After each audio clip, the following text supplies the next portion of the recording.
What's up, everybody? Welcome to Kinda Funny Games Daily for Tuesday, July 30th, 2019. I'm one of your hosts, Greg Miller, alongside the busiest lady in the business, Andrea Renee. Oh, what's good, Greg? Hey, thanks, Kevin. I like this shirt a lot. Somehow, you. I don't know. I'm sure you're too busy to notice it as well. It dawns on me about time when I walk in here that I've never actually. I don't actually look at you. Because you come in and you sit down and I'll turn and I'm like, oh, hey, what's up? And we have a conversation. But I never take in the outfit till we're about to go on. And that's when it. And even then, I was trying to figure out how to work it into my intro. And what threw me is you're still playing the Lego Tower game, Andrea. I am. It's Andrea, true. now it's getting to be, now I'm getting worried. So I tweeted this morning that when I opened up my phone, I had 245 people in my elevator queue waiting to come visit my tower. I saw that, but as somebody who glazes over sometimes when you talk about this game, I'm not 100%. Does that mean you have 240 what's good guardians and best friends who want to come visit you? Yes. Okay.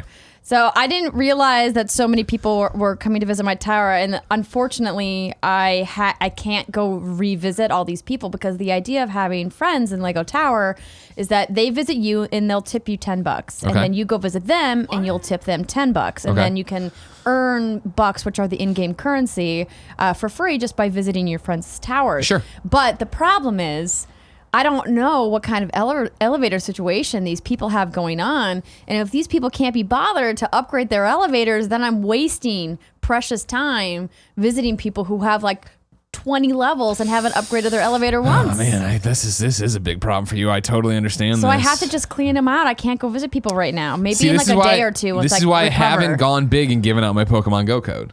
Because I just can't handle that much responsibility of having that many friends. You know what I mean? Because I got the gift services going on. And even on the subreddit, somebody very funny, I forget who, very funnily put up a thing where I let him in as a Pokemon Go friend. And then over the weekend, I cleaned out people I didn't have have Belinda or, somebody I've met in real life or whatever. Mm-hmm. I was like, you know what? This is already getting too much. And I'm too obsessive about my gifts. I'll tell you what. Pokemon Go, giving out the gifts and getting the gifts is my favorite part of the game. Yeah. I like catching the Pokemon, sure. Hate evolving them. Hate having to pay attention to the, Do you like grinding them up? Rock, paper, scissors. I'm sorry, what was that? Do you like grinding them up? Oh, you know that. Yeah. I love nothing more than making them into candy and force feeding the candy to the other versions of them that I have. That's awesome. You know what I mean? I love a good torture scene. But the gifts is what it's about. Why is this video up on Because Kevin is a man of his word. Where before we went live, I talked about how I saw on Reddit this lion attack this dude during a circus thing. Oh my God, there's so many of them now. And He's Kevin fine was now. like, I'll look into it. And then he's like, I'm going to pull it up while you guys talk. And sure enough, he's just playing the clip. Yeah, that's Well, I'm horrifying. not showing terrifying. it. Also, why are they in a cage with like 7 lions? Oh, because this is how they do their little hey But lion, jump on a box. Look at him, he's fine. Yeah, He's that's like, what I'm saying though, right? It's like his I don't sleeve. know if I'd call that fine. His sleeve Oh is my God, torn he's up. like fighting it. See, Also, why are they still in this cage with these Oh no! lions? They're One trying to way make in, their one way to way the out. door, and the lions are cutting them off, being like, you know what? We've had enough of this. Oh my God! And they're just spraying water on them. They've got their little cattle prods. See, that's whips or whatever that is. It was this man who's trying to get out now, and this woman there. But like they see again, they Now look at the lions. They're like, this is my favorite thing about big cats that decide they want to kill people. Is that they're not like, I'm just gonna kill people. I'm gonna kill a very specific person. Yeah. Right? They're going after that guy. Like they don't even care about the other woman. They're like, listen, Janet, we've always been cool, all right? But Ted today crossed the fucking line, and I'm gonna get him. Oh my God, that's very accurate. You remember this is now? The San Francisco. Now we're not even joking. Yeah. The San Francisco Zoo on Christmas Day. Kept throwing rocks at the kids were leaning over the thing. They threw rocks down at the lions, right? Or tigers? Was lions?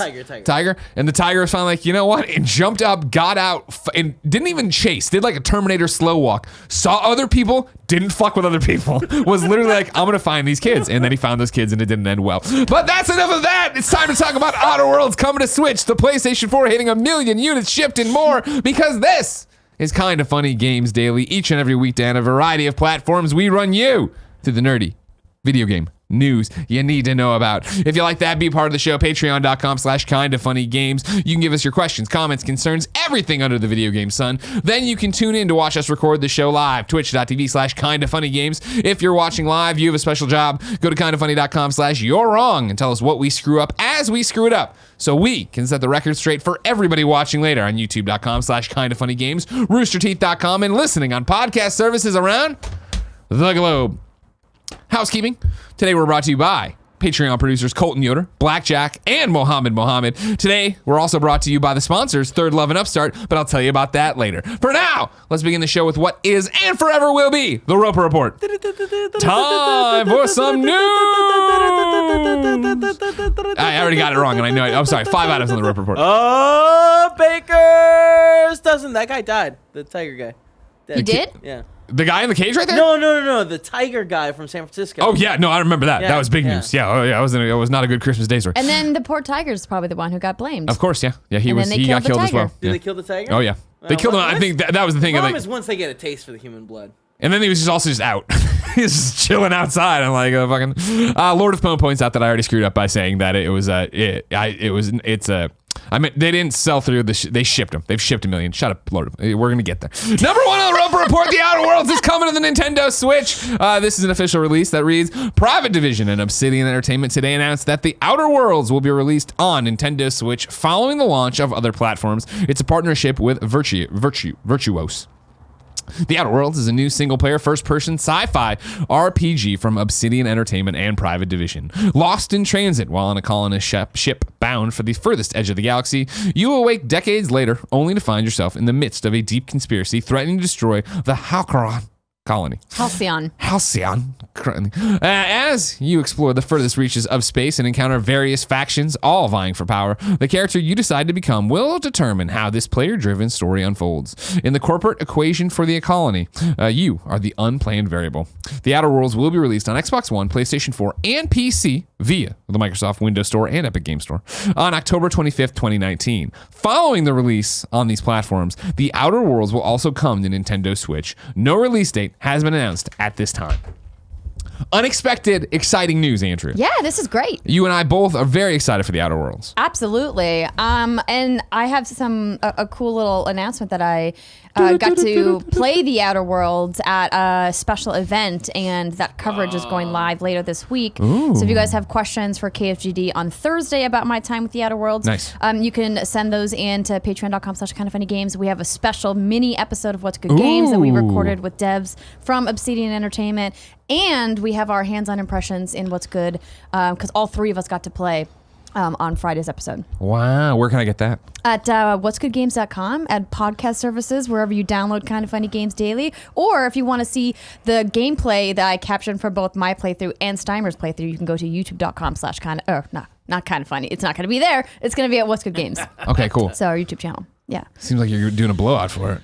Game must have sucked then, It's you know? the game was like, well, I told you it was our game of show for No, E3. for real. No, and that's the thing. I mean, to even get away Yeah. from the preview stuff, like everything I've seen of it, I'm so in for. Of course, Yeah. this is the people who made Fallout New Vegas, right? The original South Park RPG there. I can't wait to get into and play more of it and really go. That's why it's exciting it's coming to Switch, but also depressing that it's coming to Switch after the fact, no release date. Yeah, and I am holding out a little bit of hope that they might enable cross progression or cross save. Maybe. So silly. Maybe. You're That silly. would be really cool. You would need an Obsidian.net account or something like that. I'll and I don't buy think that that's going to game be. twice, full price, if I can bring my save between systems. You will not, but let's get Gage involved with the conversation. Or should I call him Luke Shot First in the chat?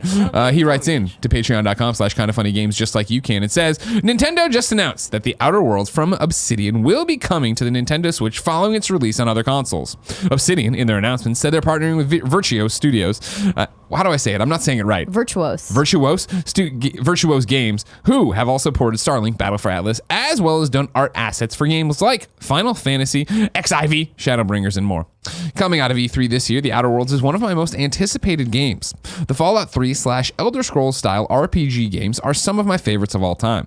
So everything in me wants to be through the roof with excitement about this. However, do you think this port will greatly diminish the experience of this game? With a world as immersive as this, it's hard not to want the best experience, parentheses like on my Xbox One X. But goddamn, to play this on my Switch would be a dream come true as long as it's not a hot piece of trash. Thoughts? Well, I can only speak to what we saw at E3 Right. because everything else is still under embargo. But if you compare this type of experience to what has already come to Switch, most notably The Witcher 3 and The Elder Scrolls V Skyrim are, I think, comparable titles, right? Then I think though if those games are going to, can function on the Switch, I don't see why this game couldn't. Because if you look at the art style from all of the trailers they've released so far. Kev, throw up a trailer. The Outer Worlds, please. Okay. Yeah, so they released this great new trailer at the Xbox conference at E3 this year.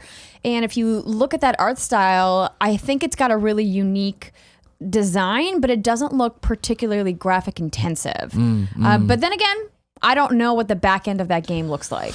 Yeah, that's the biggest question about it is I hope that, it's going to look awesome. Can you actually go to just, this is the announcement. No, there's no gameplay here. I'm just telling you. Well, then why'd you do it wrong? You know what I mean? Hold on. Right there, Outer Worlds, gameplay trailer, GameSpot. Just click on that. That is a demo with Max Scoville. That's not going to help you. We don't want that trailer, Trailer, right there. It's right above it, you idiot! That's 20 minutes below it! Kevin's just fucking with you. That's the one I clicked! I know. No, one more down, Kevin. No, he's fucking with you. Don't bite. Don't bite. Don't give in. Greg, I couldn't remember what this game was, and I wanted to ask you. I was like, Greg, describe it in one word. And I was so curious to see what you would have done. RPG. Oh, no, that's not for me. I can't wait. It's where it's going to hit is performance, right? Where it's going to lose something is graphical fidelity, you assume. And, you bring up Skyrim, right? And you bring Witcher. Skyrim, it seemed like people were happy with. I downloaded it, but never actually turned it on and went into it. Now, granted, Skyrim, of course, had a PS3 version, an Xbox 360 version that should be easy to run on the Switch. Witcher, of course, a big question mark still, right? I can't wait for that one to come out and see what that looks like and what sacrifices they did make there. Exactly. Because they've already talked a little bit. It's going to be, less than when it comes to graphics. I forget. So I'm looking it up when right you now. get in here, like even right now what we're seeing on screen, I mean, this looks like what Fallout New Vegas would look like, I would imagine, running on the Xbox One X or the PlayStation 4. I think you're just going to lose quality there. And for me, the biggest thing is not even... It just says 2019 from what I've seen. For Outer Worlds...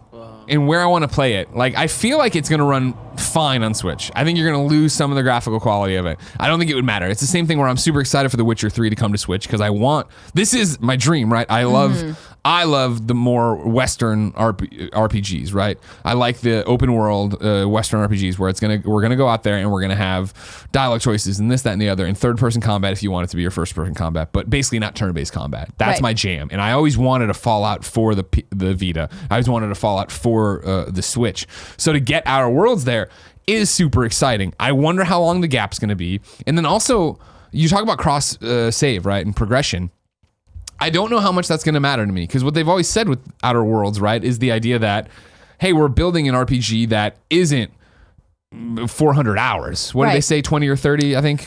No, from my understanding, the conversations I've had with the teams so far, I was under the impression it was closer to 50 to 60, but still, that's a lot more manageable than like your 200 plus hours. Yeah, The Witcher, Skyrim, and like The Witcher gets exciting for me. Like I dropped off after 25 hours on PlayStation, so that if I have it on Switch now and I can just tinker with it whenever I want to, I'll probably still never see the end of it, but it'll be there when I want it.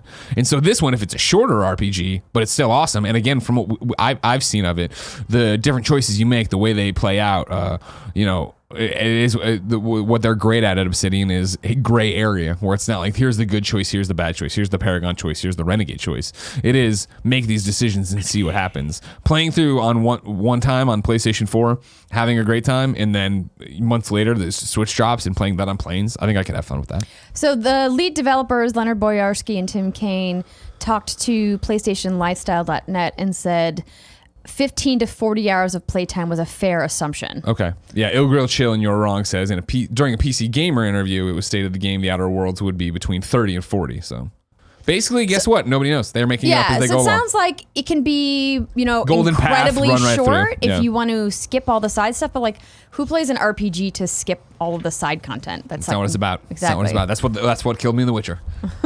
Well, there's the main quest, but there's a bunch of question marks. I'll knock those out. Oh my God, it made more question marks. Knock those out. Oh my God, there's more question marks. Never got out of Act 1. Too much to do. Yeah. So what is your, obviously you're going to play this at release. Yes. You're going to play it in October. Correct. You think you'll play it on Switch again too? Probably. I mean, it really depends on when the release date is and what else is coming out around that time. I like the idea that even if, my pipe dream of cross progression is not going to be fully realized, which, let's be honest, is probably not. I think that what's cool about it from, what we got to see at E3 is that there's definitely going to be a lot of different ways to play the game based off the choices that you make in the narrative trees, right? Yeah, so yeah. I could potentially pick a specific play style and attributes and perks, etc., on my, PS4 version, and then I could play a completely different way and make different choices and go down different branches on my Switch version. Yeah, and I think that's what will be the benefit of it. I hope it's not too big of a gap, but then I guess I kind of hope it is, so I actually get through it on PlayStation and then have another reason to play on Switch. But we shall see. Mm-hmm. Speaking of PlayStation, Greg, way number 2, PlayStation 4 numbers are out. This is Daniel Ahmad over at ZhugeX. Daniel, we bring him up all the time, analyst. He had some numbers out of the financials here from PlayStation. Sony has shipped 100 million PlayStation 4s as of June 30th, 2019. This makes PlayStation 4 the fastest home console to reach 100 million units sell-in, faster than both the PlayStation 2 and Wii, which were just behind. It took PS2 a total of 5 years and 9 months. PS4 was just 5 years and 7 months. Sony expects PlayStation 4 to reach 111.8 million as of March 31st, 2020. Wow, Andrea. Looks Impressive. like John Drake made a bad move leaving PlayStation, huh? This Disney thing's going nowhere. Disney's not too shabby of a company. We'll see what happens. But this is excellent news for PlayStation. Clearly, the portfolio that they had across the lifetime of this console has pushed it to this wild number of units sold. Obviously, you and I are both fans, so... Good for you, PlayStation. Yeah. KBABZ Congrats. writes in with a question to patreon.com/kindafunnygames and says, today the PlayStation 4 hit 100 million units sold globally. And again, I'm sure Lord Pone will jump in here to say it's shipped, not sold. I hate this. It's confusing. This, once again, begs the question, quote, can it top the PS2's 155 million? The answer thus far has usually been no, but the wrinkle to this is that it has hit the target faster than the PlayStation 2 has, meaning the 100 million shipped, which you just talked about. I think it may be possible. What factors do you think the PlayStation 4 needs to surpass the PlayStation 2? What will limit it? For me, it all hinges on post-PlayStation 5 support and sales. Is it going to break 155 million? I don't think so. I think the reason why, and we've talked about this a couple of times on the show, is that the PlayStation 2 was in a very different spot where it sat in the larger consumer electronics landscape versus where PlayStation 4 is today. And I think the PlayStation 5 being backwards compatible with PlayStation 4 games is going to encourage people to upgrade sooner than they maybe would have if it wasn't. Yeah. And maybe people who never got a PlayStation 4, who were always, PC switcher or Xbox, might not be incentivized to buy a PlayStation 4 if they can play PS4 games on their PS5. Not to mention we have other people in the mix like Stadia coming into play and other streaming services. Mobile gaming today is a gigantic section of the market which did not exist exactly Your Lego tower? during the PS2 era, right? So Yeah. I think for a lot of those reasons, PS4 is never going to top the PS2's numbers. I don't know if any system, besides mobile, of course, which I think is in its own bucket, is going to be able to ever top. I don't think another console will ever dethrone the PS2. As everyone knows, I'm a moron when it comes to numbers, and so I'm bad at this part of the game. I find it hard to believe for all the reasons you just listed, PlayStation 4 could hit PlayStation 2. And I think you nailed it on the head, right? That I remembered, like, PlayStation 2 launched and it was such a big deal that it was an affordable DVD player. Like, that's something we all look past now, but it was such a big deal that was an affordable DVD player, to the point that once they launched the PlayStation 3, right, they're still selling the incredibly slim PlayStation 2 just for $100 that people are just picking up to be DVD players in the kids' room or in their car or whatever. I feel like you're not going to see that functionality, or at least that fan base for the PlayStation 4 in the same way, because I'm with you that I think PlayStation 5 is going to be backwards compatible with the PS4, and we're back to just talking about, like, these like half steps, right? Like the new models in the same way PlayStation 4 Pro is a big reason I think you see these numbers be so astronomical is the fact that so many people bought in on PlayStation 4. It was already a bona fide success. And then now there's a version to get even more out of it. And so many people doubled down and bought again, which you don't usually have a reason to unless your console breaks, right? Or you want a slimmer form factor, but form factor. Or you just want a new, prettier one. Also true, right? Like that Hannah Montana PSP. God, was it beautiful. What is wrong with you? It was a great PSP. It was purple. It was great. You would have loved it, Andrea, back in the day. Well, I'm sure you loved it back in the day, but now we know with what's good mean purple. Anyways, yeah, I don't think PlayStation 4 is going to have those kind of post PlayStation 5 legs. I think that once PlayStation 5 comes around, it's like, well, yeah, we could buy a PS4, and I'm sure it's going to be a few $100 cheaper, $100 cheaper, somewhere in that range, depending on what PlayStation 5 is, depending on what they want to sell the slim, non-pro versions for. But it's still going to be, well, if we're in that ballpark, why not go to the next thing, right? Like, you want the high-definition graphics. You want it to be 5K, checkerboard, whatever the hell, that weird sound everybody's talking about. I don't fucking understand any of it. But I just feel like you're going to be right there, right? Yeah, no, exactly. And so I think that it's really cool that they've been able to hit this mark at all, given the global competition and the games market at large. And I think it's awesome. So congrats to them. I think the only other console right now that maybe has a chance at like matching this is the Switch. Speaking of Greg Way, number 3, let's talk some Switch numbers. We're going to start with Steve Watts at GameSpot. Nintendo has issued its earnings statements for the quarter ending June 30, and once again, we have updated sales data on Switch hardware and its top games. The console/handheld hybrid is nearing 37 million lifetime units sold, and Super Smash Bros. Ultimate is gaining ground on the software charts. The Nintendo Switch has reached 36.87 million units sold, with software topping 210 million units. The ranking of the highest selling software has remained the same relative to each other from the March sales figures. But strong sales of Super Smash Bros. Ultimate suggests it may be overtaking Super Mario Odyssey for the second place spot soon. If you're wondering, those spots look like this. Number 1 is Mario Kart 8 Deluxe with 17.89 million units. Number 2, Super Mario Odyssey with 14.94 million units. Number 3, Super Smash Bros. Ultimate with 14.73 million units. IGN has this chime in that's interesting. Perhaps most impressive is the news that Super Mario Maker 2, which was released on June 28th, 2019, has sold 2.42 million units in the 3 days before the quarter came to a close. Super Mario Maker 2 was also the top-selling game in June, beating out Crash Team Racing, Nitro Fueled, and Mortal Kombat 11. So there you go. Especially with Evo right around the corner. It's this weekend, I believe, in fact. I think that Smash is going to get a nice little influx of players, and they've done a pretty decent job at communicating about their DLC plans, whereas with a game like Super Mario Odyssey, it was like it was out and then it's done. Yeah, exactly, right. And yeah, they should have done more. Whatever happened to the Luigi's Mansion world, huh?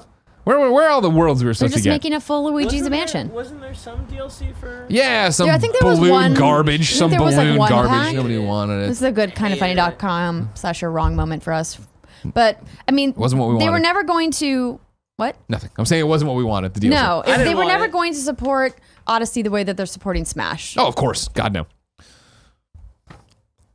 I'm just gonna drop this in. It could have been a news item on its own, but I put it as out today, I think. Okay. The new Hero from Dragon Quest series joined Super Smash Bros. Ultimate today. There was that Nintendo Direct today. I'm sure all these nerds like Tim are all like, "Oh my god, up B button's really cool." And there you go, Hero's out there. You can go play him. You know what I mean, Kev? Yeah, these Dork? side Bs. Ooh. Oh, I love my side B. Number 4. Fire Emblem voice actor has been dropped for abusive behavior. This is Brendan Sinclair at GamesIndustry.biz. Nintendo has confirmed that it will be replacing a Fire Emblem voice actor after he confirmed allegations of abusive behavior. Quote, after assessing the situation, we decided to re-record the character's voiceovers in Fire Emblem 3 Houses and Fire Emblem Heroes with another actor, the company told GamesIndustry.biz over the weekend. The new voiceovers will be included in a future patch. The voice actor is Chris Neosi, who played the male version of customizable Fire Emblem 3 Houses protagonist Blythe.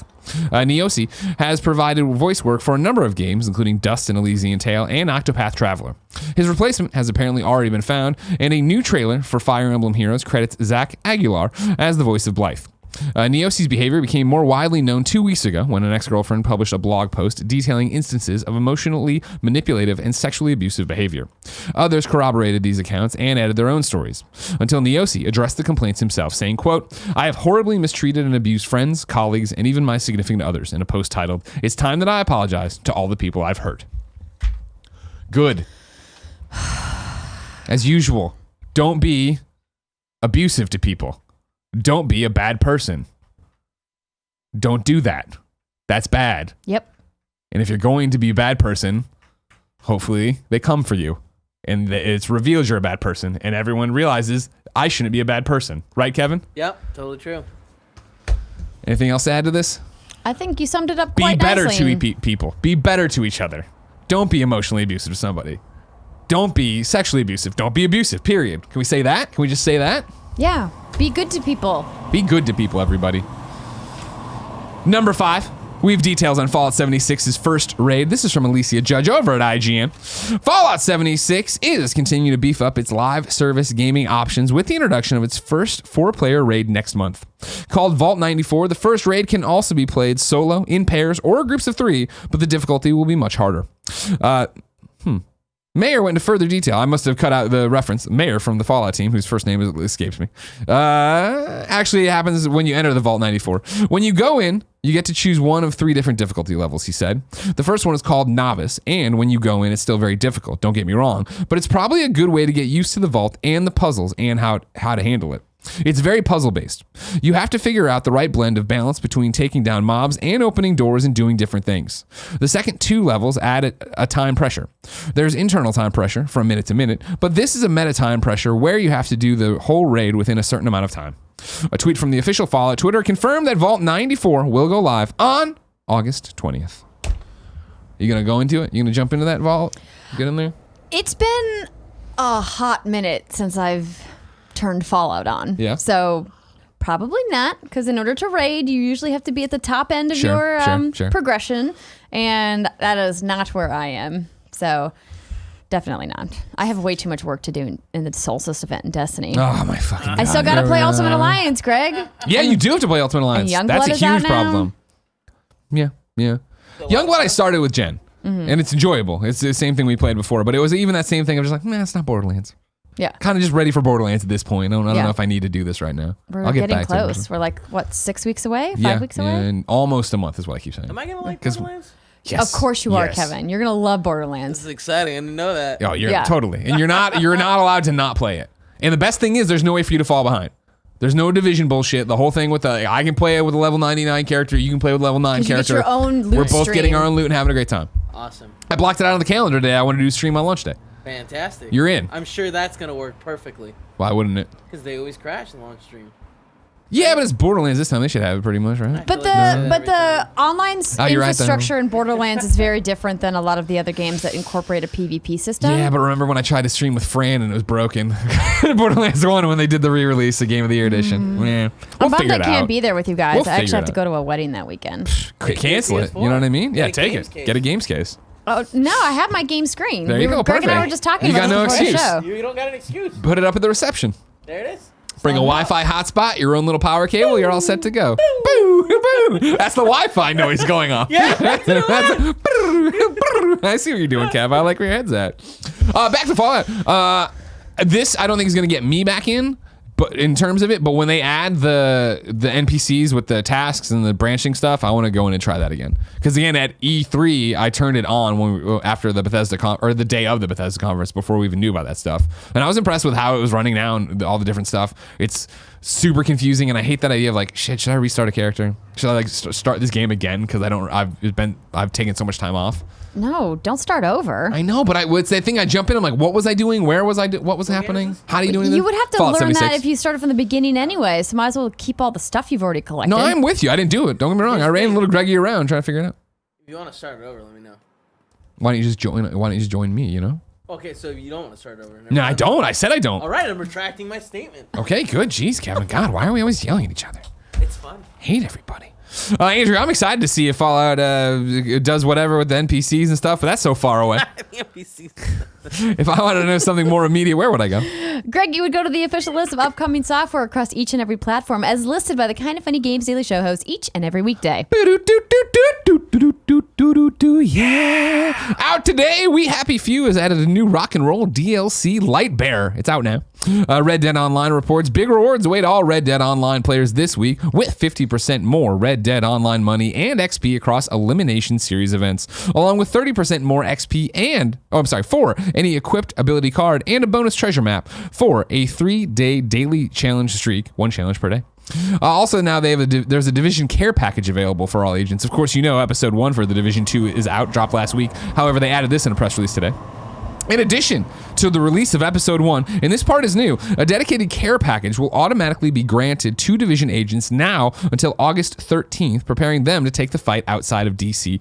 While playing the game, agents can redeem their package filled with 3 pieces of equipment by going to their mailbox in their stash. Have you done the DLC? You jumping that episode 1 yet? No, I haven't, but I definitely want to go check it out. I haven't been back to the Division since the raid came out in May, so. Yeah. Here's the thing. Still a great game. Still fantastic. Gear score still 500. So it's just like I went and did all the DLC and I ended and it was just like, well, I don't want to grind any of this because like what? I'm just getting minimal damage increase. Like I thought that they were increasing that with one of the updates. No, I mean they will eventually, but they put it with the raid. They were like, we're not going up to 5. We're not going beyond 500. And then this one didn't push it either. So basically, I need to just wait until they raise the level cap, then go back. Exactly. Okay. I mean, and I love the game and the game plays great. And if I'm not at all, as you know, the guy who wants to grind out the build and get the best +2 damage. I just like playing it and having great shit. And so like right now it's just like, okay, cool. Did all the story stuff and I'll come back. I'll be back and I'll do the raid. I don't want to do the raid on baby ass baby mode that they put in there. I want to get the trophy for doing it on the real thing, but I want to be way overpowered when I come in. So I'm with you. Exactly. Hero from Dragon Quest is joining Super Smash Bros. Ultimate today. Forager is on PlayStation 4 and Switch. Morphe's Law is on PC. The Blackout Club, PS4, Xbox One, PC. Mutant Year Zero, Road to Eden is on Switch. Solo, Islands of the Heart is on PlayStation 4. Oxygen Not Included is on PC. Croquette? You want to say? Croquette? Nailed it. Pirouette. That's it. PC. Cricket 19 is on PC. Raiders of the North Sea is on PC and Mac. Corpse Killer 25th Anniversary is on PC. Merchant of the Skies is on PC and Mac. Tower Tales on PC. And pre-orders for the Nintendo Switch Lite are up on Amazon right now. You can be like Gary Whitta and get it. I will never pre-order anything from Amazon ever again. Yeah, you got burned on, what was it? My Super Nintendo Classic Edition. Right. Pre-ordered it, had a confirmation, all good to go, and then just mere weeks before launch, they canceled my pre-order. And then by that time, all the pre-orders everywhere else were sold out. Aren't they available just at stores? Like if you go to Target now? Well, now, yeah, but you want it to thing, But they weren't for many months. But the whole idea of a pre-order is that you put money down to secure your order for when it comes out at launch. Yeah. Amazon got fucked on that one. And Amazon's just like, yo, we canceled your shit. Ha ha ha ha. That's rude. I was very upset about it. I don't think they should have done that. Never again. Was it Never Amazon's again. fault or was it Nintendo's fault? Or was it Andrea's fault? We'll never know. Well, definitely It was definitely Amazon's fault. Pretty sure it was Nintendo. Amazon and Andrea start with the same letter, though, so Oh, shit. Oh, my.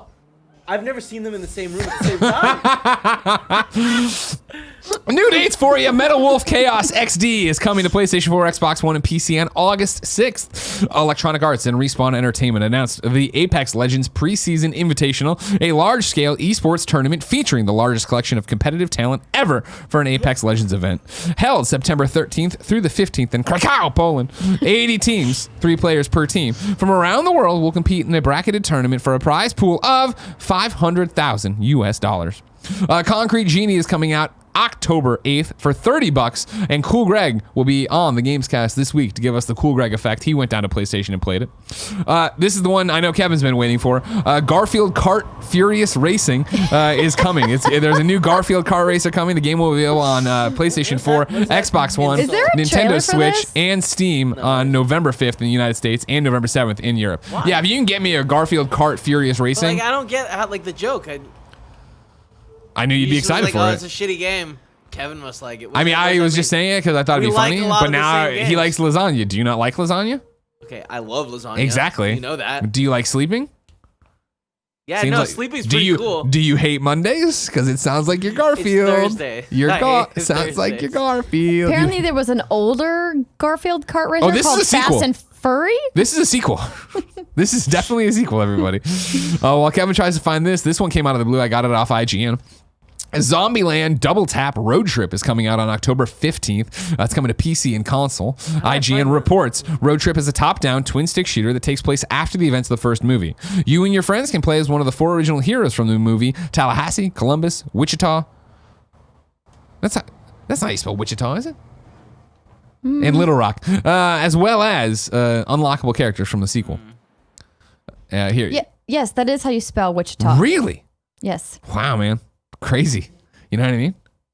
Yeah, not wow. how you Words, expect it. Man, words. How you want this is. I don't know which one it is. Well, we're looking for Garfield Kart Furious Racing. Okay, what did I I don't know if there's a new What did I trailer search for the new one. I'd like to apologize. You did search for that. I'm sorry. All right. It might be, this is a press release that dropped today that they were getting a new Garfield game. All right.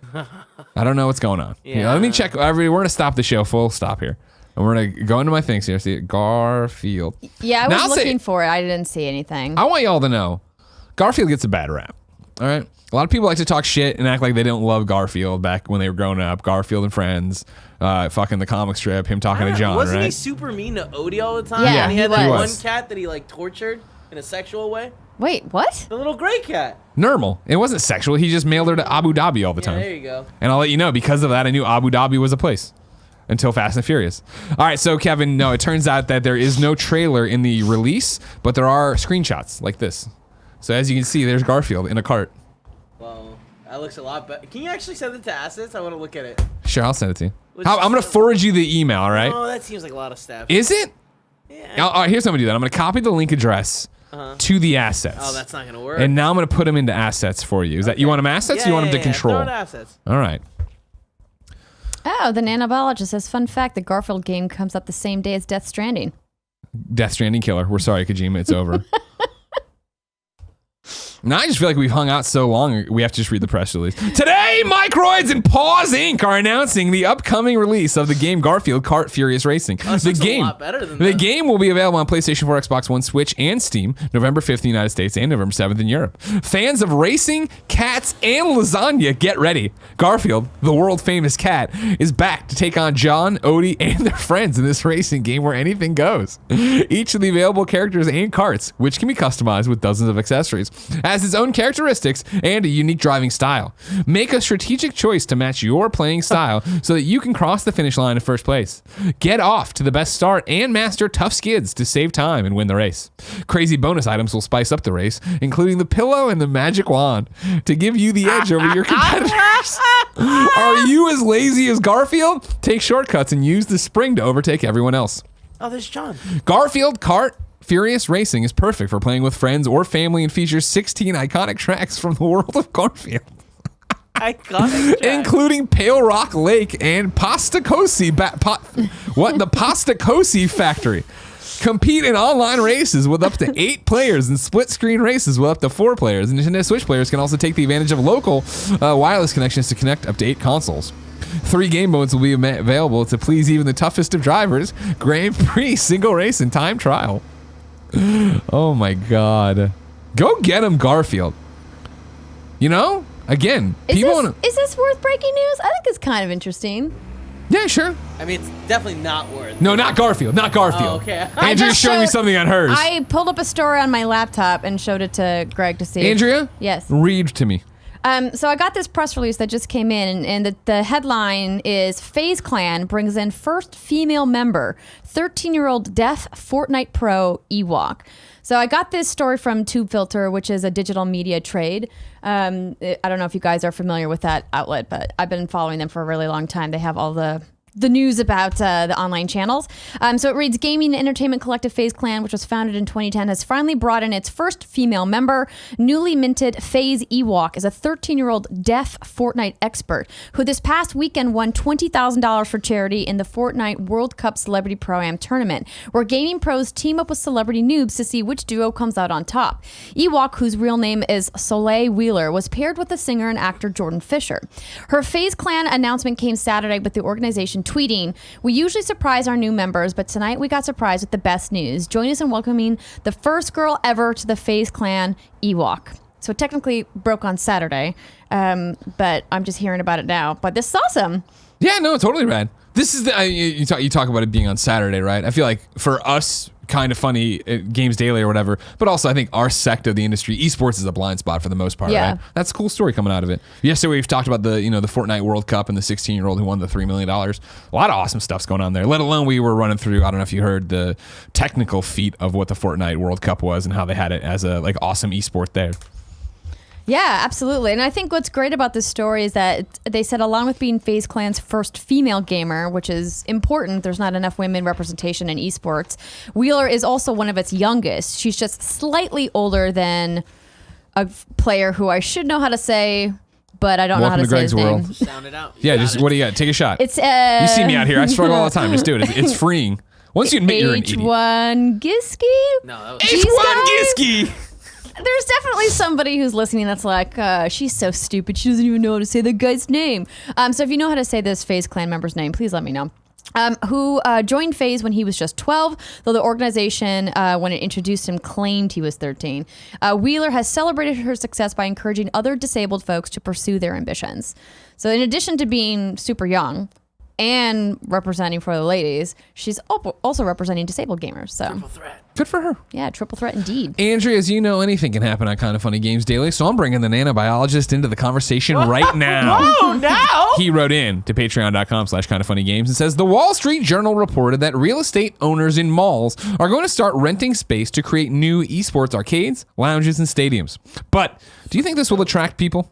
The stadium the Fortnite World Cup took place in was sold out all weekend, but is that just a one-off occurrence? I remember going to a computer cafe when I was little to play Counter-Strike Source with friends, but that was because the internet was not nearly as good as every computer was at this you know what I'm trying to say. Could that still succeed today when people have way faster internet and more people are inclined to watch streams on their own through Twitch or play games at their own houses or just chat over voice chat? Is this just a way to look at what used to happen and not think about what should happen in the future and dip into the growing gamers' pockets? Do you think people putting esports and arcade kind of places into malls is going to be a good thing, Andrew, Renee? It really depends on the area. It's hard to make a universal like yes or no because I think it's so case by case. You have to really feel out if there's enough people in that specific town or that location to warrant, doing like tune-in events. And I think that goes for any sport.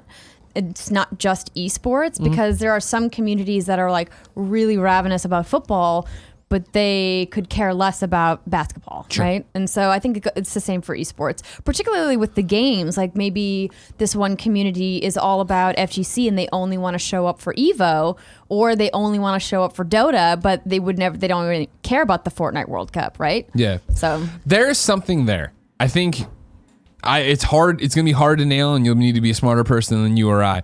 But you figure people love getting together to talk about games and celebrate games. Look at PAX, look at any of the shows, right? So if you can take a space and have whatever every night be one night's fighting games or is just Street Fighter, right? The other night is Fortnite, and then you have basically bowling leagues of people who are coming in to play them, right? And then it is a gathering spot and a hub spot of people who want to be around games to do it. Yeah, you're going to stay home most of the night, but then you get into that tradition with your friends who are also like, all right, cool, we want to be the best Fortnite players on the block in the county. We're going to go over to this place. We're going to hang out every Friday night and we're going to play together and do that tournament and try to make it happen. I did that when I lived in LA. Yeah, for Guitar Hero, right? Yeah, it was like every Tuesday night we'd go to Big Wangs in Hollywood. Big Wangs. We'd have wings and beer and we would play Guitar Hero. And most weeks I won. But I mean, and like that was fun. And that's I loved it. And there's so many, I know for a fact, being as lucky as we are to travel as much, I definitely run into bar kids that are doing the same things. You run like the Killer Queen community, right, is insanely awesome and has a great thing going. There's a way to do that and merge it with esports where we're doing the local thing where you're here and then we are doing watch parties and there are this. It's just you need to have your finger on that pulse in such a specific way that, like you're saying, it's not a turnkey thing. It can't be I don't think you can do a chain restaurant kind of thing that makes sense and figure it all out. But somebody's going to figure it out and then it's going to become a chain. Yeah. Like if you could, like that'd be really cool. Can you imagine two chains competing against each other in like a tournament? Or even if you have more than that, like a bunch of squads in some game competing against each other where it's like a nationwide thing. That'd be really cool. Yeah. I mean, it could also be a really fun idea if you think about a company potentially pivoting to that, like a GameStop, for example. Yep. How they clearly have been struggling with their retail merchandising side of their business. And even though ThinkGeek has certainly helped out along the way, it's not going to be enough as we go, closer and closer into this digital streaming future. Wouldn't it be awesome if they were able to use some of the connections and the deep, ties they have within the video game world to facilitate something like that? And that could be possible, right? That's what they talk about. We did the report here of how they're trying to reimagine their stores with that architecture firm to do. Like they're talking about a community infrastructure. They're talking about trying to give you a reason to come have this water cooler experience. And that's the other thing too of like, I think as adults, it's so easy to be like, yeah, you go to the bar for trivia night, right? Like getting kids into a place where it can't be a drinking thing, right? So it has to be this arcade thing. But how do you get them in to also spend their money? Why can't it be a drinking thing? Because they're kids. Why does it have to be for kids? They're kids. Why can't it be for us, Greg? Kids love fucking Fortnite. They got those sticky fingers. Well, have the kids come in the afternoon, and then at 9 o'clock you kick them to the curb, and then we get to come in. I feel like the problem with all these places is like the fact that like you need an expensive piece of hardware to run whatever it is, right? Whether it's like a console game or a PC game, sure, you're gonna need a computer or something, and it's like those are expensive. And then if you spill something on them, they break. Yeah. And that's real tricky.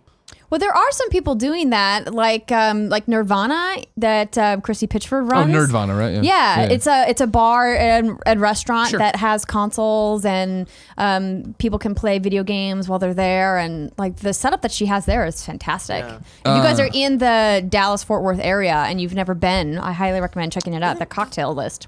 Doesn't Coral Sword Excellent. also? Coral Sword does it, but they're like coffee, right? Or they do drinks too? They do coffee, pizzas maybe. Sure. I've been to one in Montreal. I just slacked Jen about it. Her friend runs it. Same idea. You turn in your ID or whatever, and you get the controllers and whatever you want to play over there. Like people are doing it for sure, and it's awesome. It's just I think even that is more the novelty of it's a bar that you can play at, right? Not Nerdvana. I haven't been there. I couldn't talk to it. It just requires so much space and so many. It does, yeah. So many consoles or PCs or whatever it is you're running, like.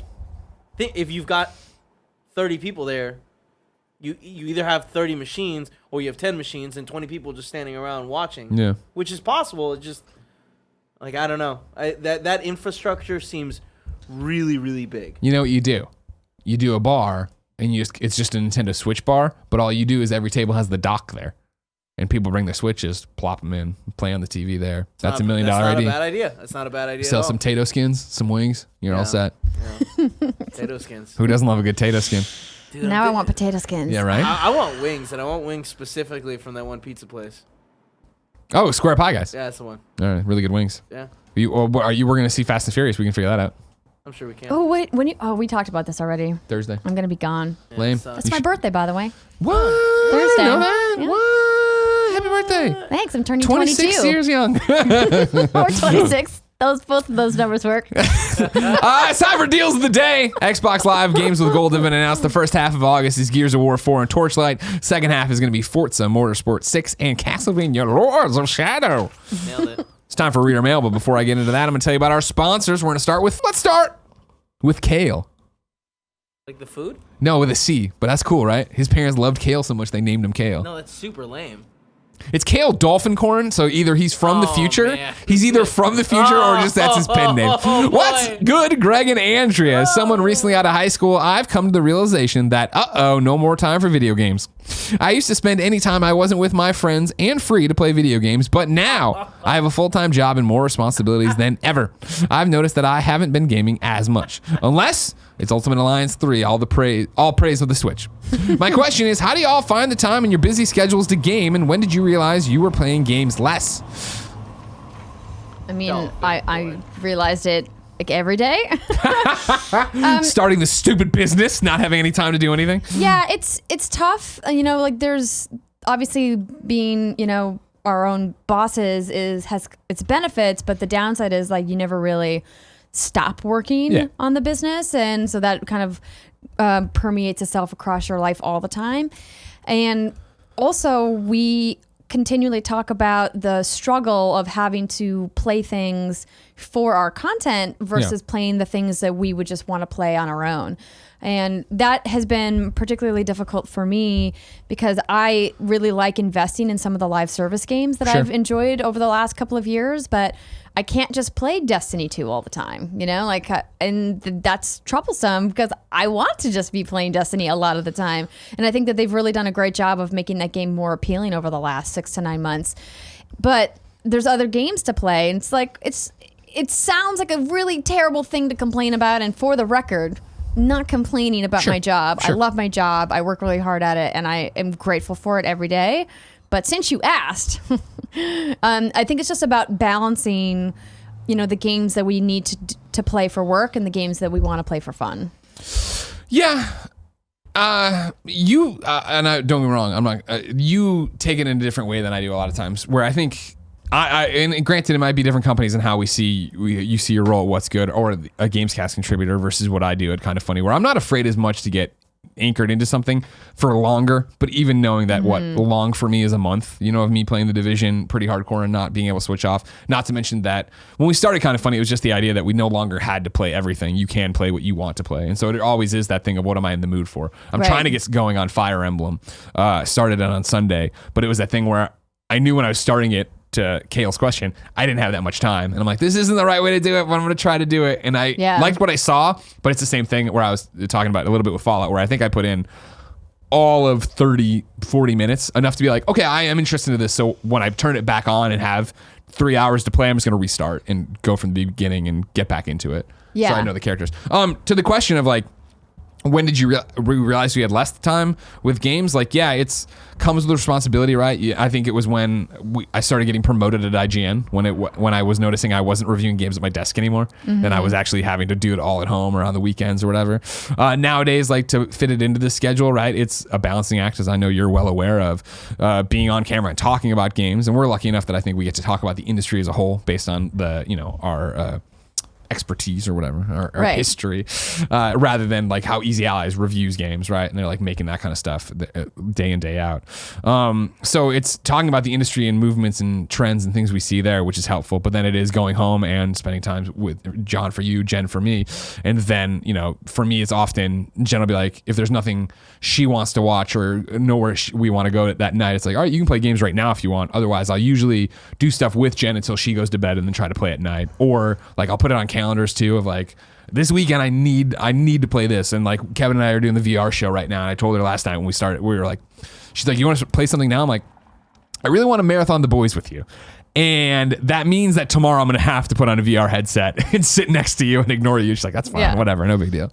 It's about communication and making sure it happens that way. Absolutely. I'm so glad that you brought that up, because I think with your relationships with the people in your life, whether they're your partner or your family, your friends, like if you don't communicate to them, your desire to play games, then that can lead to conflicts with people. 100%. And I think that there's the balance too. If you don't have somebody in your immediate life who lives with you, for example, to make sure that you're blocking off time to go out and do things with your friends and not get too sucked in to video games and to online spaces, though there are communities to be had in those spaces as well.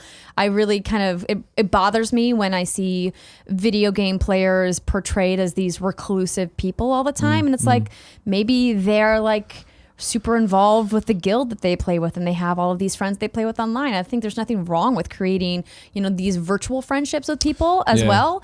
But I think, again, it just comes down to that word balance. And with our jobs in particular, throughout the year, there are pockets of time when we have a lot more time to play, and then there are pockets of time where we have absolutely no time to play. Yeah. And so kind of ebbs and flows. Right? Yeah, exactly. Diatribe. I went to this weird dinner. We talked about it on the Kind of Funny podcast, right? That I got invited to, and you didn't reveal who you were, kind of thing, till you sat down dinner. So weird. Then afterwards, there was like speeches. It doesn't matter. I was talking to this guy at the mingling part of the event, though, right? And it was an old man, and he's a composer. He's won a bunch of Oscars. And we were talking about what I do in video games. He's like, and I'm like, what? And I'm like, you don't like video games? And he was like, it's just that they're so isolating.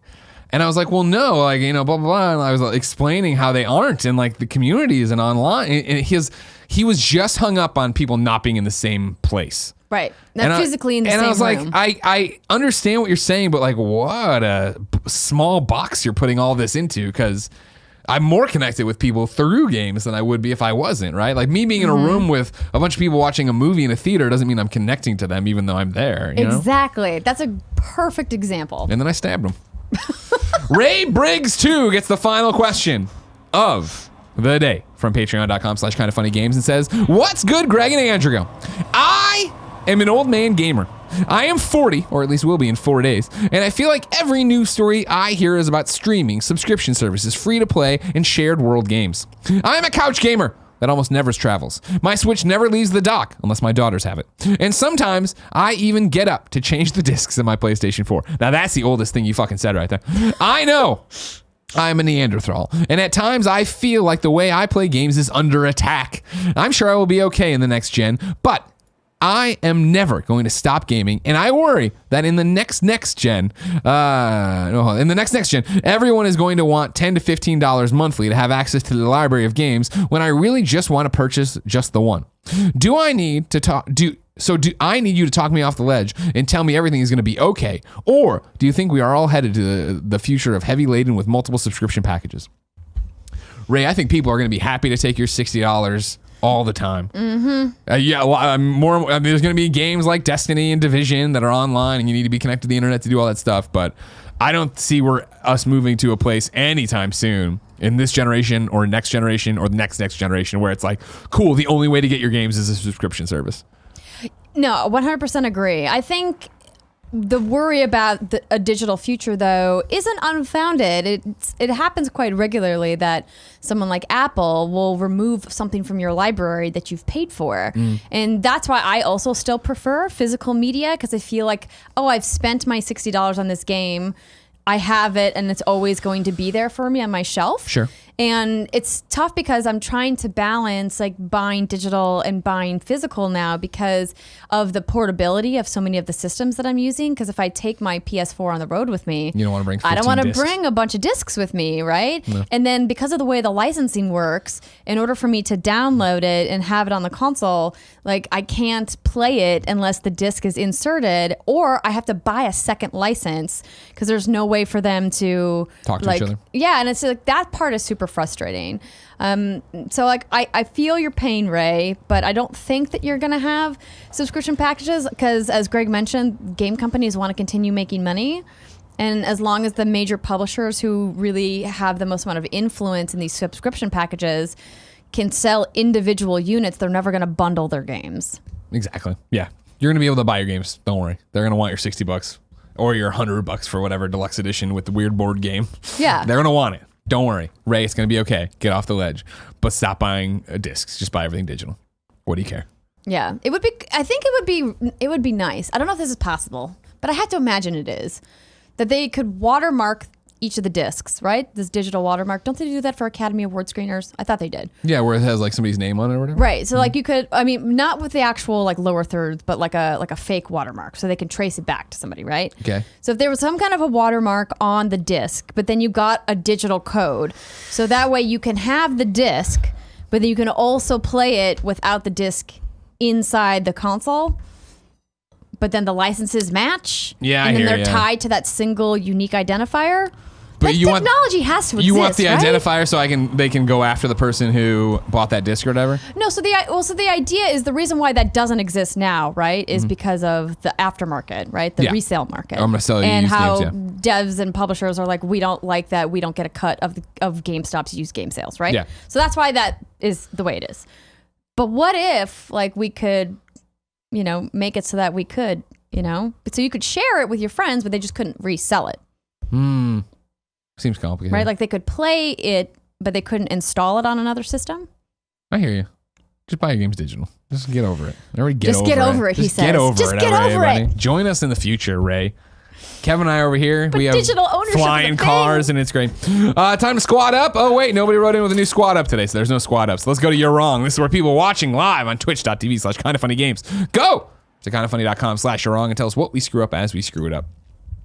Everybody's ranting and raving about the balloon DLC for Mario. We already talked about that. Who cares? Get off. Exactly. God, Thank you. blah. Lord of Pone says, note, Borderlands 3 can be played offline. It's also 6 weeks and a few days from launch. So I guess even if the servers were down, we could play locally on one system, Kevin.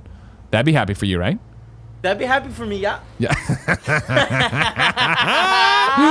More GameSpot hate because they canceled some Kingdom Hearts stuff. Fendi says new dates for you. Crash Team Racing Nitro Refuel's next Grand Prix / season is starting August 2nd through the 25th and is called Back End Time. So there you go. Il Grill Chill says Captain Toad Treasure Tracker now has Labo VR support for 4 levels for free. Spencer says heads up regarding Out Now. Corpse Killer is also out on PS4 everywhere besides the US today. The FMV light gun shooter comes to the US on PlayStation 4 next week, August 5th. If you are in the mood for a hell of an odd game trailer, look it up. We're late now. Nano Biologist says, I assume H1GSG is pronounced High Sky 1. That looks right. That makes sense. That lead speak, yo. Alex Russ Zero Syndicate says Andrea made mention of it, but just to clarify, Destiny 2 Solstice of Heroes begins today. Exciting. Yes. The new Solstice armor set is so cool looking. All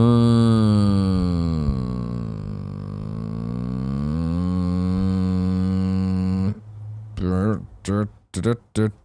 I'm good with that. Okay. Ladies and gentlemen, this has been Kind of Funny Games Daily for whatever today is, the 30th, I believe, of July. July's Tuesday, almost July over. 30th. Can you believe it? Holy crap. Tomorrow will be a Widow Wednesday. Thursday will be an Andrea Thursday on her birthday. Friday, it'll be me and Tim. Remember, the Gamescast is Thursday, August 1st, 2 p.m. Patreon.com/kindoffunnygames. The same place that you can submit all your questions, comments, concerns, and everything under the video game sun for this show. Each and every weekday. Video game news. You know how it is. Right, Kev? Yep. All right, great. Andrea, thank you for joining me today. You're welcome. As always, ladies and gentlemen, it's been our pleasure to serve you.